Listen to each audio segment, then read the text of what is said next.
15 minutes lang ito, tinanggal na kaagad. Masyadong mainit kasi, pagka masyadong mainit ang panahon, 15 minutes lang talaga siya, pwede na natin tanggalin. So itong ginagawa namin, dragon fruit post ito, 4x4 by 6 feet na yan.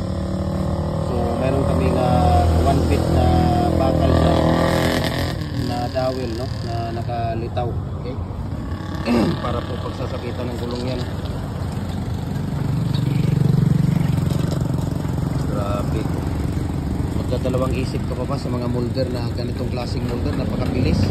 Ikumpara mo doon sa mga makina, napakamahal yung makina, tapos hindi pa makuha, abutan pa ng ilang araw bago tanggalin. Ito 10 to 15 minutes hanggang 18 minutes pwede mo nang tanggalin yung molder ninyo.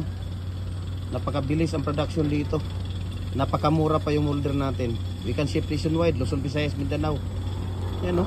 Kahit saang sulok man kayo ng mundo, kayang abutin ng ating cargo. Ito, order ko ito. Ayan,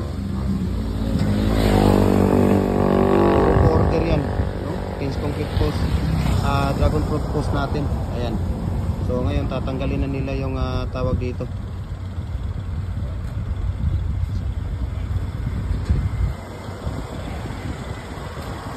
Tatanggalin na natin yung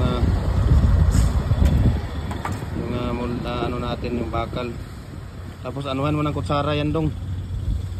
Oh, ako, ang dumi na ng duming tingnan, napakadumi tingnan pagka hindi malinis, no, pangit tingnan. Dapat talaga quality tayo. Yan, yan, maganda na yan. Masyadong masikip yan yung ano mo. Kailangan maluwag lang siya, hindi masyadong masikip para mabilis ang pagtanggal.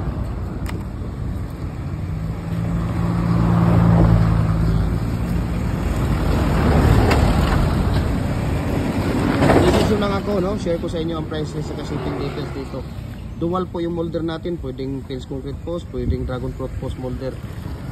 Ayan, diba? Tapos anuan mo ng ano yan. So ito yung mga nagagawa nila kahapon at ngayon.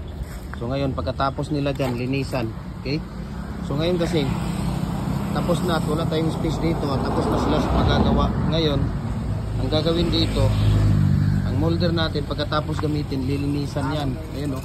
Kailangan nating linisan yan, okay? Loob ng molder para kinabukasan ng tawag ito, kinabukasan ng umaga maglalagay ulit tayo ng used oil. Okay, ano yung sistema dito sa molder natin, kailangan talaga hugasan pagkatapos gamitin yung loob ng ating molder.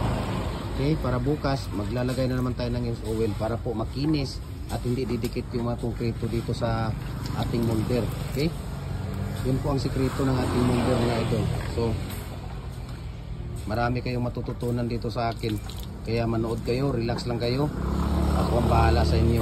Okay, follow na rin po kayo sa ating Facebook page, Jim Hardware ang Kukulamber ang concrete products, Balulang brands, Jim Hardware ang Kukulamber concrete products, Kanituan brands, Triple A and F Kukulamber.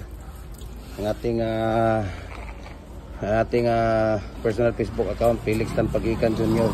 Ang ating Instagram, Felix_Pagikan 2000. At ang ngayong YouTube channel natin, Jim Hardware ang Kukulamber concrete products.